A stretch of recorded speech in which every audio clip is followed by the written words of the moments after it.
Hey, what's up? My name is Jonathan Fink. This is my audiobook series, and today we'll be reading The Republic Baseball League, Volume 1, Chapter 18, The Dissertation. If you enjoy this, please give it a like, and if you really enjoy it, please subscribe. Thanks so much. Appreciate you. After his brief, encouraging meeting with Dean McGregor, Professor Dempsey walked away back to his office. He put on his Kansas City Monarchs jersey, pulled down the shades to darken the room, turned on the blue, white, and red Kansas Jayhawks lamp on his desk, and called Sarah to give her his good news. Then he opened his laptop and went to the university website to schedule an appointment to present his PhD dissertation to the dean and other tenured members of the economics department. With a few more clicks, he entered the required information and confirmed the appointment. Dempsey took a deep breath and clicked on the Out of the Park Baseball 22 icon on his computer screen.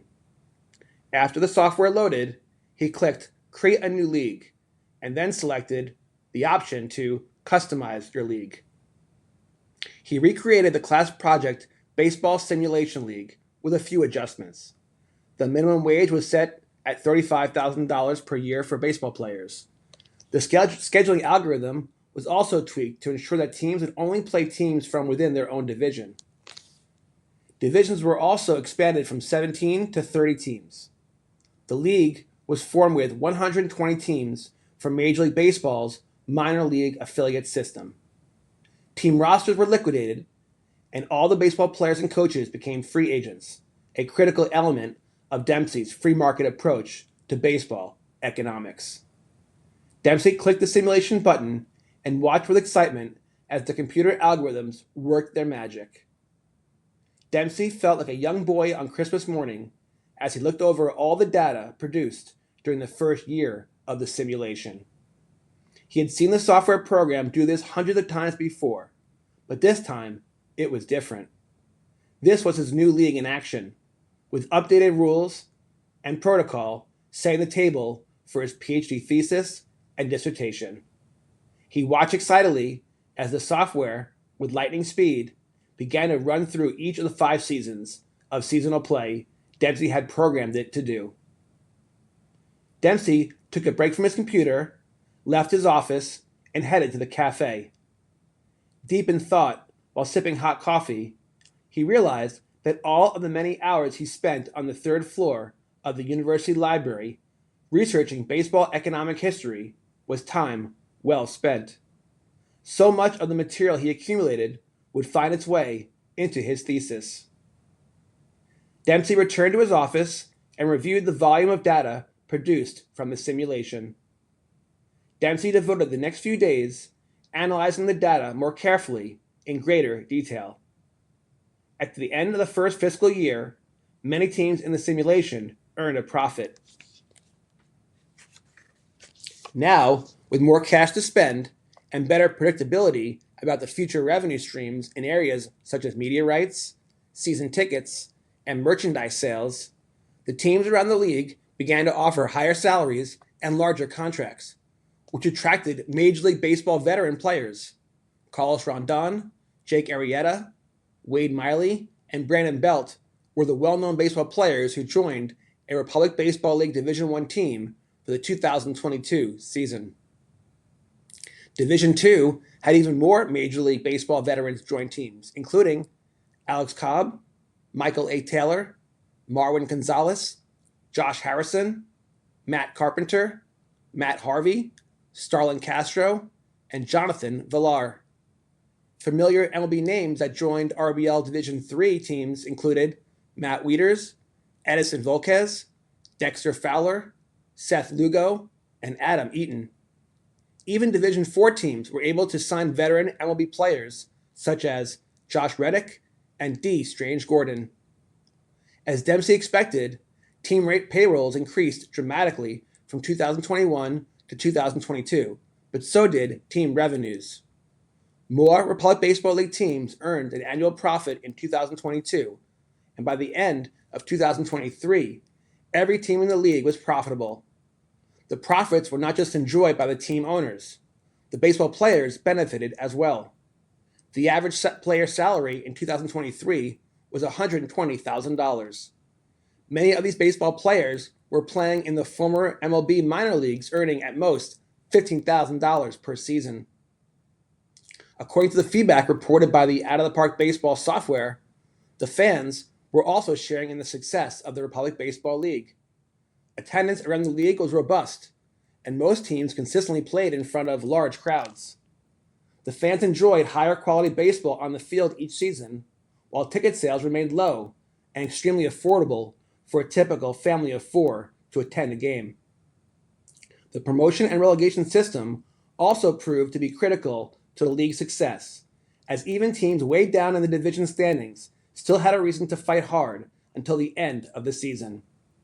As a result, the fans remained engaged for all 162 games. Dempsey's out of the park baseball experiment proved to be a great success. Major League Baseball teams continued to enjoy multi-million-dollar television contracts, and their 30 teams continued to pay multi-million-dollar salaries to their top players. Top prospects, such as Bobby Witt Jr., remained in Major League Baseball, and top college prospects, such as Robert Moore, were drafted by MLB teams and signed contracts. The Republic Baseball League proved to be a healthy economic counterbalance rather than a threat to Major League Baseball. Dempsey felt equally certain that D. McGregor and his contemporaries in the economics department would reach the same conclusion. Dempsey had previously spent months researching material and drafting sections for his thesis. So, all he had left to complete the paper was to add recently accumulated comparative data from the 5-year RBL simulation. This didn't take him very long, and he was pleased with the final product. He reread his dissertation one last time, from beginning to end, and felt completely satisfied that it was ready for submission. All that remained on his long road to his PhD in economics was his oral presentation. Dempsey spent 2 days practicing, pretending he was speaking in front of the PhD review board. First, he practiced in silence. Then, he practiced out loud. Then, he practiced in front of a mirror. Finally, he practiced in front of Sarah, who made a few suggestions and offered some good advice. Given all this practice and the quality of his thesis, Dempsey was confident that his oral presentation in front of the dean and the economic department professionals would go well. Dempsey arrived early on campus for his big day. Although confident, he was still a little anxious as he walked from his office to the large conference room where he would give his oral presentation. When he entered the room, he saw a copy of his thesis on the desk. He said, "Thank you all for coming to my PhD dissertation today. I hope you find my presentation interesting and captivating, and that you conclude that it breaks new ground related to politics, economics, and the business of baseball." For the next hour, Dempsey made his case and presented data and comparative analysis he accumulated from his experiment. To conclude his presentation, Dempsey made these closing remarks. He said, "Major League Baseball is broken. It has been broken for a very long time. The 30 MLB teams continue to earn millions in profits annually, and franchise values continue to increase. Yet the fan experience continues to decline. The cost to attend a ballgame continues to increase, and hundreds of minor league baseball players are still getting paid an annual salary below the poverty line. These problems persist because Major League Baseball continues to enjoy its antitrust exemption. With congressional and Supreme Court protection, Major League Baseball operates like an authoritarian, communist government that embraces an economic model akin to a monopolistic oligopoly. This oligarchy conspires to squeeze the minor league baseball players to maximize profits. Enough is enough. The time has come for change. Positive change. Evolutionary change. Professional baseball needs to get back to its original American values and dig its roots in deep so that the business of baseball once again embodies the spirit of libertarianism that was in the hearts of our American founding fathers. To quote a phrase, as goes baseball, so goes the United States of America. And as goes the United States of America, so goes the world. May current and future generations in this great country continue to fulfill the promise of the American dream, and may each citizen and every immigrant that arrives to this land enjoy life, liberty, property, and the pursuit of happiness, and professional baseball without its antitrust exemption. May God bless America, and may the baseball gods bless the Republic Baseball League. Thank you very much. End of chapter 18. Up next, chapter 19, The Golden Age.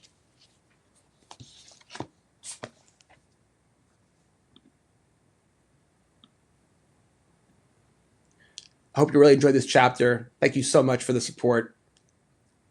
As always, God bless. This month, we have some great sports card stories from across the U.S. and talk to an author from nearby Leawood, Kansas, who has written a book about returning to collecting after 3 decades away. My day job is I'm a financial advisor, so I've been investing for over 20 years. In a way to express my love for the hobby, I decided, what if I write an investment book, Sports Card Collectors Club, and treat the stock market the same way I would treat the card market. And so I thought, well, how would a day trader invest in cards? How would a venture capitalist buy and sell cards? How would a hedge fund do it? As I would go through my trials and tribulations, I realized that for as much fun as I was having investing, there was something missing. And one day I was watching the Royals game on television, and it was a rain delay. And the Card Life television show came on. I was watching that episode, I was watching Matt Strom open cards and rip packs, and I started getting the warm, fuzzy feeling. I said, this is what I want to be doing. I want to get back to really collecting and ripping cards and building sets. And that's where the story of my book has a change. I go from investing back to collecting. I'll also open a variety of boxes from different sports. So he hit the home run off me in like the 7th inning. And then in the 8th inning, JT hit a double, so he's standing on second.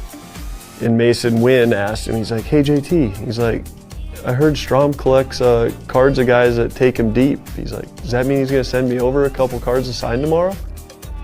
And after the game, we had won. I mean, winning is the only thing that's important to me. So it's like, I was good after the game, whatever, and JT comes up to me and he's like, hey Stromy, he was really genuine. Like he wasn't taking shots. And I'm like, what are you talking about? He's like, well, when I got to second, Mason asked if you're gonna send a card over for him.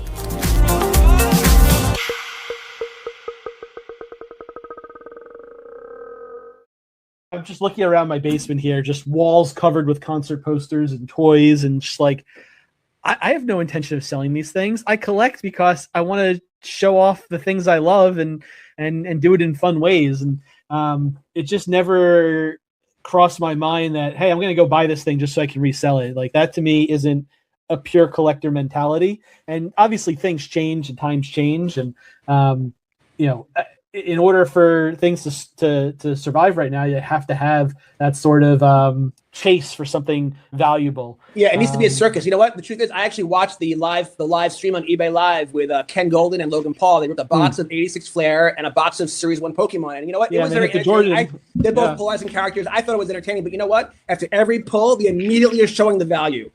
And it begs the question, are we creating, not we, is the industry creating a gambling culture which has a real downside? It already has. Right. Not created. It's here. Yeah, and that's a concern. I guess for me, I hope to be an influence where we focus more on collecting, because you know what, when markets crash, collectors don't get hurt at all. Because the Sandy Koufax you bought that because it makes you feel good. It brings back good memories. Said this one traded for my first big win. Jonathan Fink on the line tonight. You have created community, so let's talk about that. I went to Rip Night at your shop. Let's rip it on the pack. And I went to your Rip Night 2 years ago. And it was one of the best. I wrote about it in volume 1. It was one of the best times I've ever had. You guys had this giant scoreboard where you had the chase cards, and everyone can buy whatever product you wanted, like buy 3, get 1 free, whatever product, whatever it was. you then, if you pull a Bronny James, you then get another blaster. Or I pulled a Reed Shepherd auto and then I got a free T-shirt.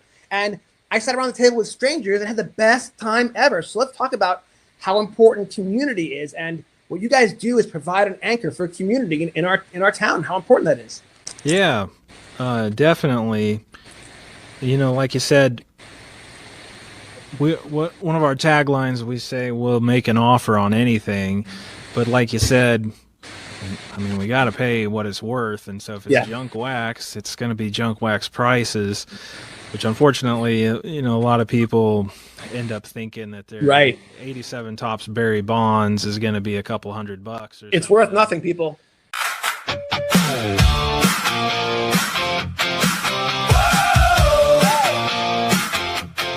Brand and notoriety. And so when you're pitching these stories to these athletes, like I've reached out to a couple of different athletes about writing a potential article about their collections and having them kind of share their story. And it's like, yes, like I write for collectibles on SI, which is under the Sports Illustrated umbrella. It does carry weight. Like it does, people recognize that brand. It is important. And so I'm super grateful that I've been given the opportunity to write for that staff. The top segment that was done by you on you was so well produced, right? Did all that come from the conversation you had with Michael Rubin? Is that how that put you on the map to such an extent that all those opportunities happened? How did that happen? Did you get a call one day? Said this one traded for my first big win. Jonathan Fink on the line tonight with a pack in hand and a story that bites. I didn't even collect when I was 3 years old, like when this card came out, but you just pulled a good one. Roman Anthony, you know, from Dempsey. I love Wichita State. I would have been thrilled if he went to Tulane, but his parents have roots in Nebraska. So for him, it was coming home. And so Nebraska got a good one. And so I'm not surprised that program's on the rise because they got a great stadium. They have great resources. They got a great fan base with people like you. And their recruiting is fantastic. They're finding the talented kids. So yeah, in fact, the Big Ten. So yeah, Will Bolt, the head coach, he actually played at Nebraska when I was traveling with the Nebraska team in the late '90s. He was down at Texas A&M when I worked at Texas A&M. Rob Childress is the pitching coach, and I was on the hiring committee that hired him away from Nebraska to come down at Texas A&M, and they're thrilled that he's back here in Nebraska. He's a genius. The number of players in pro ball right now that went through Rob Childress, so he'll be under good guidance when he gets up here to Nebraska. They're good people. One kid found a mantle in the rain. One old friend came back with the same old chain. Talk to me about the reaction of the players, the other players, when they see this bat putter. Are they flipping out? They freak out when they see it? And they see it and they're like, they just stop. Yeah, let's go. Yeah. So the reason why I asked that question is because I had that experience literally yesterday. So when I first got the bat putter, I think I bought it 6 months ago, and it's customized for the Republic Baseball League, which is so cool. And now that I realize, now that I love it so much, and I got to use it yesterday, I'm like, I got to start buying them for different people. Like anyone's a guest on my show, they're gonna get a bat putter, okay? Yeah. But the point is, I never use it because I thought it was too sacred to me. I keep it in my office like a sacred shrine. It means so much to me. But then I was like, after watching all these videos and stuff like that, I'm like, you know what? There's this indoor amazing place in Kansas City called Tap-Ins. Okay, they have an outdoor putt, but also indoor.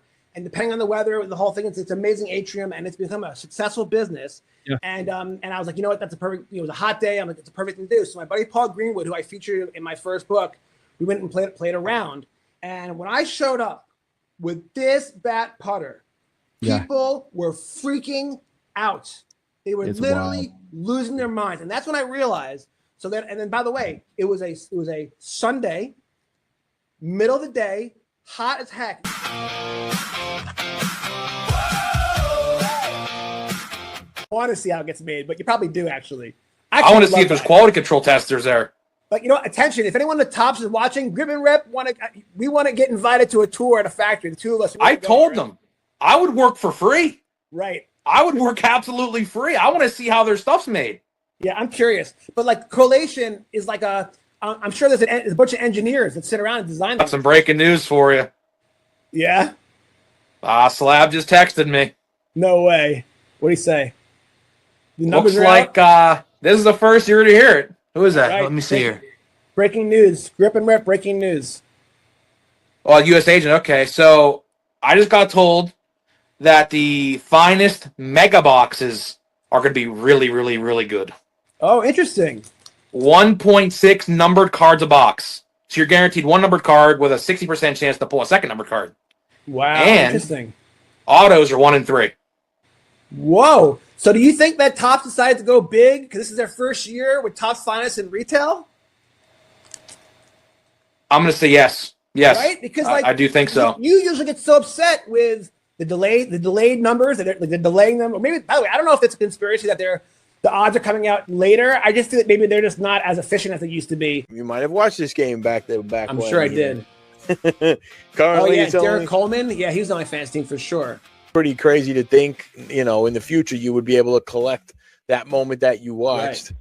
And by the way, check that out. That's worth $198 versus the ones that are worth 35 cents because it makes sense. Because the same way that you value your 1964 Willie Mays card, you're going to value your Drazen Petrovic, and you're not going to want to give it up unless it's for a very, very good price because you love that memory. And what's wild is the same way that you get the warm fuzzy feeling with dopamine hit, whatever, when you look at a card on your shelf, it's the same thing. But when you're online at the bank, you don't have your cards with you, Paulie, but you do have your phone, and you can pull up your Drazen Petrovic and pay respect to him and watch a couple of his awesome plays that give you the warm fuzzies because you can. It's wild. And